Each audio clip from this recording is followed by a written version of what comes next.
ever been frustrated, irritated, just downright mad? Because you knew they could have done better. Your girlfriend is late again. She promised to leave on time.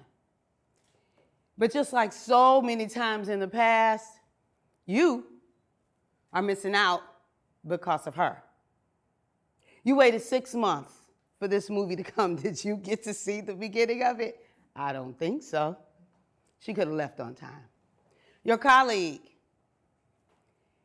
he turned in an incomplete report, riddled with errors, despite the fact that he had ample time to get it done, and you helped him with it. He could have turned in a completed project. It's your anniversary. And so you know your partner. For 6 weeks, you've been reminding them, don't forget, don't forget, don't forget. Did they remember? They didn't remember. Could have took the time to remember. Your friend, your colleague, your partner, they could do better if they wanted to, and they should want to, right? So then why don't they do better? What if I was to tell you that at any given time, everyone is doing the best that they can? Brene Brown conducted a study where she interviewed clergy, and she asked them this simple question. On any given day, when people wake up in the morning, do you believe they're doing the best that they can? Well, the results were split in half. Half of them said, no, we do not believe people are doing the best that they can. We're going to call that camp no. The other half, and that was a little over half, a little under half said, yes, we believe that they are doing the best that they can. We're going to call that camp yes. I wonder if I were to poll us here today, would you fall in camp no or camp yes? Well, this girl right here, she has fallen. I've resided in both camps over time. I met my high school sweetheart, the love of my life, when I was 15 years old. He 2 years my senior. We dated, married, and started this feel-good rhythm. Home, work, church, play. Home, work, church. It was good. I mean, real good. Until the rhythm changed. Well, for me, the rhythm didn't change. Homework, church, play remained the same. But for the love of my life, the rhythm drastically changed. Homework, church, play, work, work. Work, work, work, work, work, work, work. Well, at least that's how I experienced it. Have you ever heard a phrase repeated so often that it was like a song, a playlist on loop? Well, I have my own song that was a playlist, and it's a one-song playlist designed originally for my honey's ears only. You're never home. You're never home. You're never, ever, ever, ever, ever home. When I say this was on loop, you're never home. When he would leave in the morning to go, I'm checking what time you're going to be home because you know you're not never home, so I just need to check when you're coming home. And in the midday when he was perhaps left something, he forgot something, I said, but did you remember that you never home? And then he would come home in the evening. I would say, oh, brother, it's not lost on me that you're not ever home. You're never, ever, ever, ever, ever home. Now, you can imagine with a song like that, he was miserable. I was miserable. Heck, the walls, the windows, and the walkways was miserable. We were locked into this miserable dance. Have you ever lived in a place of misery? Do you know what that's like? I was tunnel vision. With a dogged determination, I used my energy, my time, my imagination to convince, coerce, and command his better. To command different. We went on like this for a really long time. I'm talking years. Until one day, standing outside our bedroom door, we're in that same song and dance, knowing it's not going anywhere, but still doing the same thing we've always done. I'm sure some of us have been there before, doing it, knowing it's not going to work, but we still do it anyway. I hear myself having two conversations. Well, with him, you know what that was? Well, you're never home. Well, with me is, Kathy, what are you doing? The same thing, saying the same thing. You're never home. Girl, stop it. This is not getting you anywhere. You're never, ever, ever, ever home. Stop it, stop it, stop it. But I can't stop myself from inviting us into this ridiculous cycle of nothingness and nowhereness. We are trapped, imprisoned into this miserable, unhappy, unproductive dance that never seems to end. Have you ever been frustrated, irritated, just downright mad? I mean, you mad, just mad, because you couldn't make them do better. I was frustrated at being here after all of these years, irritated at my love's seemingly insolence and ignorance at the impact his absence was having on me. I was just mad, y'all, that I couldn't make him change, be better, do better. You're never home. You're never home. I can still remember the impact when the words exploded in my mind. The words stung and the implications hurt.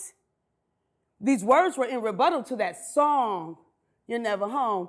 Yeah, but when he is, all you do is talk about him not being home. Boom, first explosion. I was riddled there. But this next one, for a logical person, it was torturous because it asked me a question.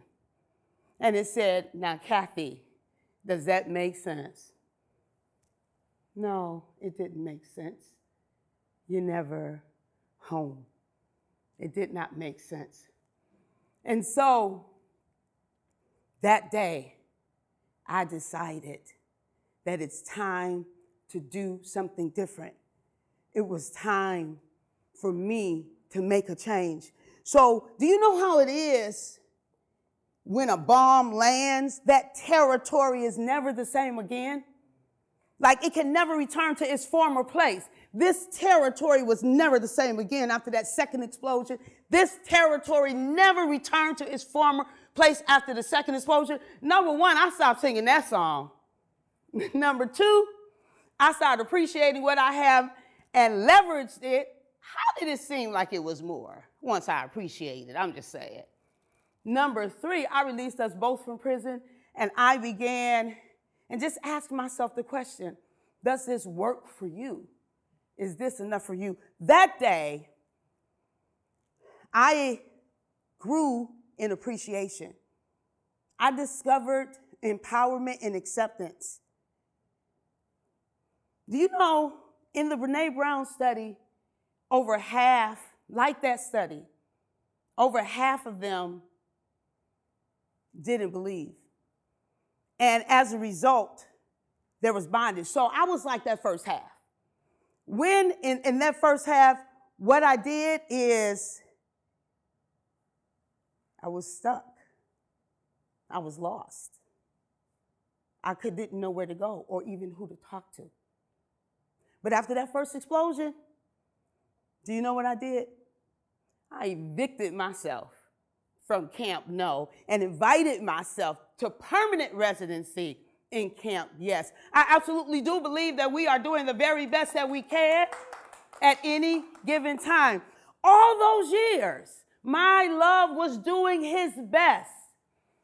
I declared it to not be enough, and so essentially forfeited the little by my demand of more.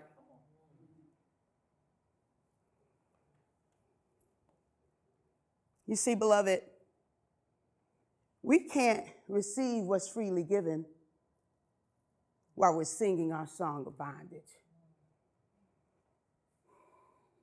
Anytime we tether our well-being to someone else's better, we are at risk of self-imposed psychological, emotional imprisonment. We're frustrated when they don't change, irritated because they remain the same, and we suffer since they continue as they have. Freedom and bondage were both equally available for me, like it's equally available for you. I kept choosing freedom year after year. Bondage year after year after year after year. I chose bondage. Beloved, all too often we choose bondage by our demand of their better. My demand of more, it got me more. Misery. Acceptance, it got me freedom, and it got me empowerment. It got me freedom, and it got me empowerment. I was able to begin the process of leveraging what it is that was mine to have. Robert Emmons, in his 2014 study, he said that when we are grateful for something, then its value increases, and we have more access to that value. There was an 85-year study. This study is 85 years old. The Harvard Study for Adult Development. They follow 72 men, and this is their results. The results are that good relationships help us to live longer, we're happier, and we're healthier. Gratitude was an available tool for me. It's an available key for you. There's good in your relationships. There was an available tool for me. That's an available tool for you. Brene Brown asked her husband, did he believe, the same question, did he believe that at any given moment people are doing the best that they can? Her husband said, I don't know. What I do know is when I believe that they are, my life is better. When I got to the point of believing that my love was doing the best that he could, my marriage greatly improved. See, it was never up to me to demand his better, but to look at what he was doing, take a sober look and say, Kathy, is that enough for you? Does that work for you? Let me tell you what I learned is in that moment, I learned to stop looking at what wasn't and to leverage what was. Demanding better from others and attaching our wellness to it comes at a steep cost. The cost of our well-being and emotional empowerment. We lose that when we demand better from others. When our happiness and peace is attached to someone else's actions, we become imprisoned by their actions. Now, right now, it is time. See, let me tell you what I did is I divorced myself from misery. I made a commitment to being committed to happiness. And I said, I'm not going to waste anything. I asked a question, and that question said, does this work for you? The answer was 85%. 85% was good, 15% was not. You do the math. If 85% was working, how was I so miserable? Because I wasn't focused on what was working, I was focused on what wasn't. I wasn't focused on what I had, I was focused on what I didn't have. That's a recipe for misery. Anytime we focus on what we don't have instead of being grateful for what we have, we will live in misery. So that day I made a commitment, I divorced misery, and I made a commitment. I decided that I'm going to take advantage of every moment we have, and if all we have is 5 minutes, it's going to be the best darn 5 minutes we ever had. Milk it, girl, milk it.